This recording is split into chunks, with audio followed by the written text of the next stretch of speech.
Good morning. Well, this is kind of a raw, uncut kind of video for me. Raw and uncut. I don't even know if that is how you would actually word it.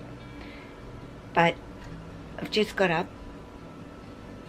I've done nothing really except, of course, make myself a cup of tea, come into the room.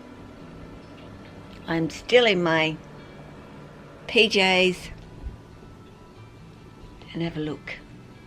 Sit down, turn around.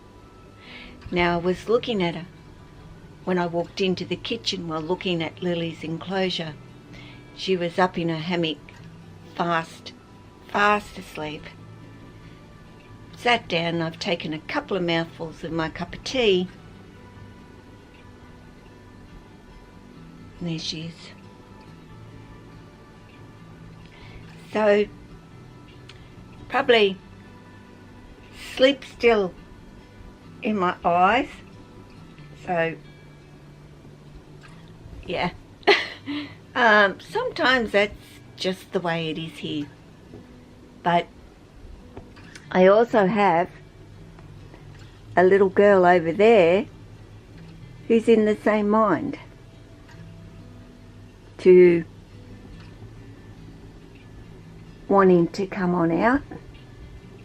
I think I've got the camera on her right here. But I do have to go out today, and I'm babysitting all day today.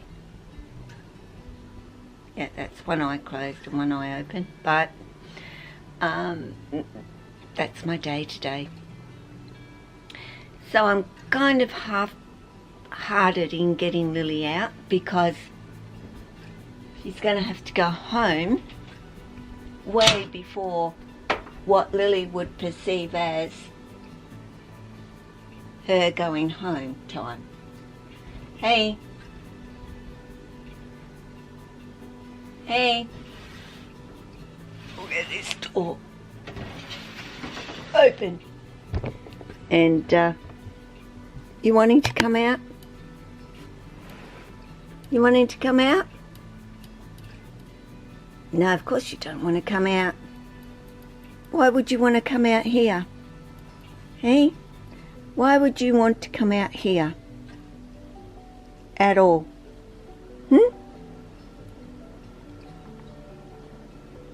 Because, Mum, you're up, I'm up. That's how we roll here, remember? That when you're up, that means, of course, I come on out. That's how Lily's day starts as well. I'm going to bring her out more, and I am going to, somebody mentioned, I really like when you are just sitting there, if I can get this tripod of course to work better, sitting there with Lily. Don't think that light behind me is working very well for the camera, so I will put the blind down. As you can see, it's beautiful and sunny and hot, really hot still. So going outside, like I've said, it's summer. What do you think? Let's go outside. But it's too hot to go outside, even at 7 o'clock in the morning. It's way too hot. And I went out there actually at 9:30 last night just to check my cat. They're in the cattery, and it was really hot still. Hot enough that I could take these guys outside. I know. I want to explain a little bit about holding Lily. Holding really any of my big snakes these days. And I must say, I don't do a lot of holding as such. And the reason being is, hey look, very head shy, Lily.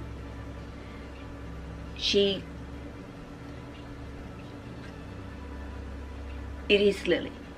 It's not about anything. After a little while, she sort of relaxes a bit with it. But initially, you bump her in the face, touch her nose.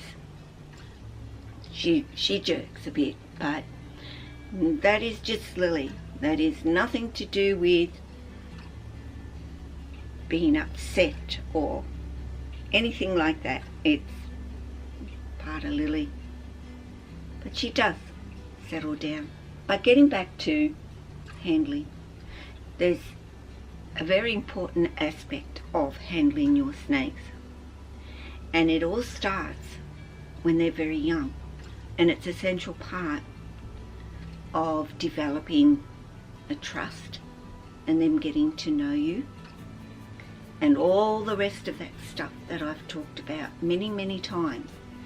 And trust starts with handling your snakes. That's where it begins. And I've really quoted it as, you start, golly gosh, gee whiz, my camera is on and my dog decides to bark every time. Jed?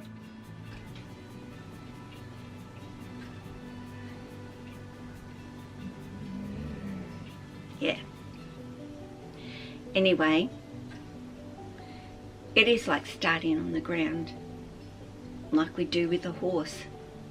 And yes, I've had a horse and a young colt.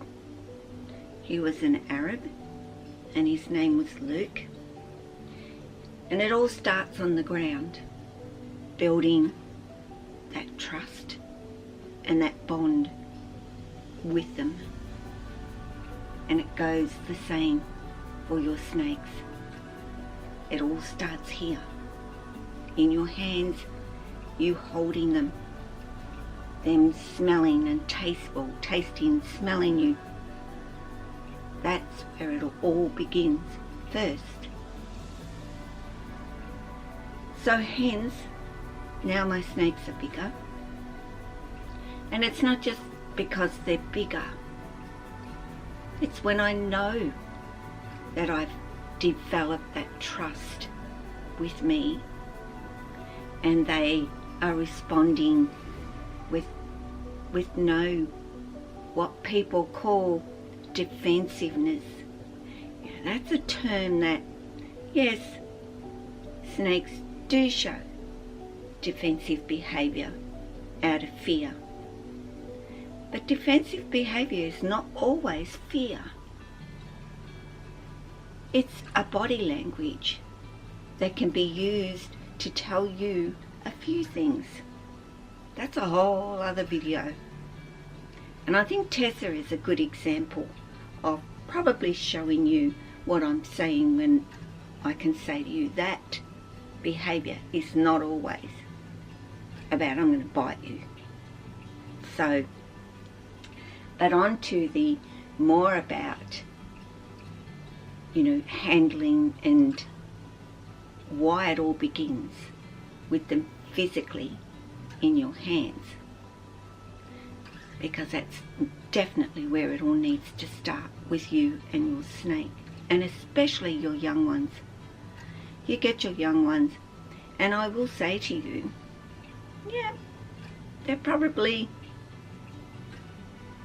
once they get past wanting to bite the out of you, then they're tolerating you actually holding them for a little while.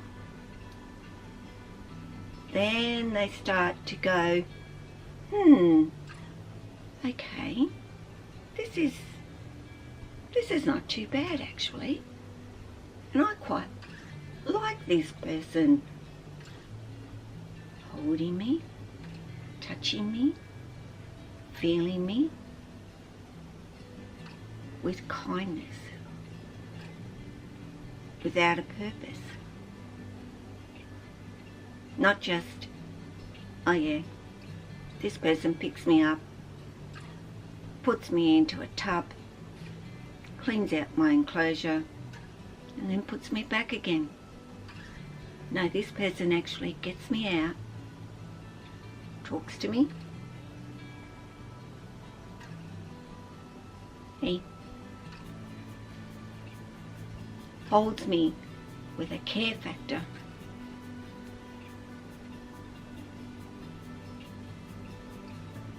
Now,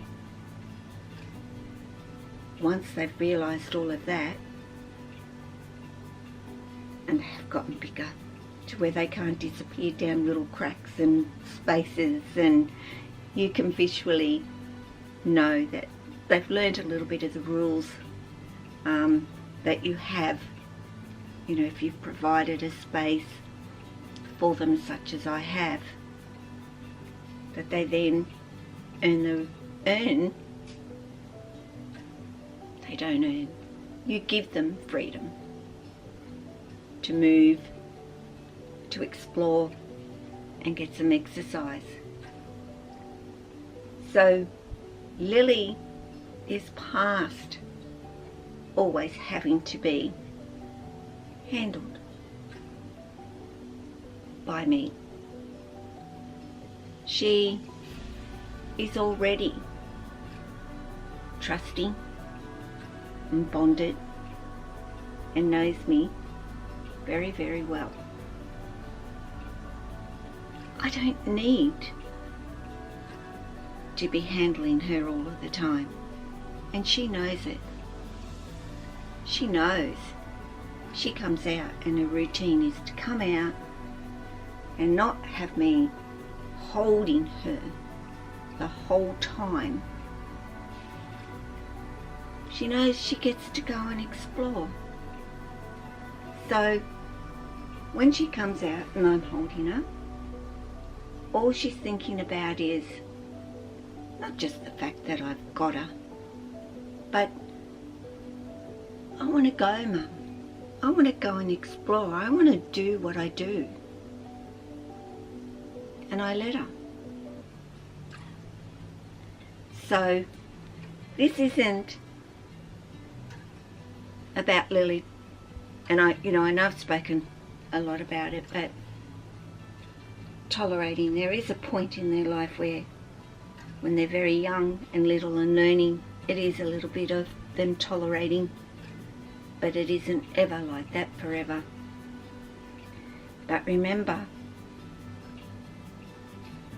it all starts with holding them and spending time with them in this particular way first. It's necessary. But I believe freedom is necessary too. You know, snakes have adapted very well with living in captivity. And I think that that's incredible that they actually have. I wanted to go beyond what would be considered the norm. I wanted to explore their intelligence. I wanted to give them more than a box to live in. I wanted to give them a home that is human orientated, with a little bit of orientated towards their way to enjoy. And I think my snakes do. So, from just waking up, picking up a camera, I haven't done my hair, I'm still in my pajamas. Lily doesn't care what I look like, what I'm wearing, nothing like that. She only cares that I've acknowledged her and I've opened a door and she can come out. So guys, take care of yourself, your family, your friends, and your snakes. who love you if you love them, and all your animals. What do you say, Lil? You ready to go exploring? Ciao.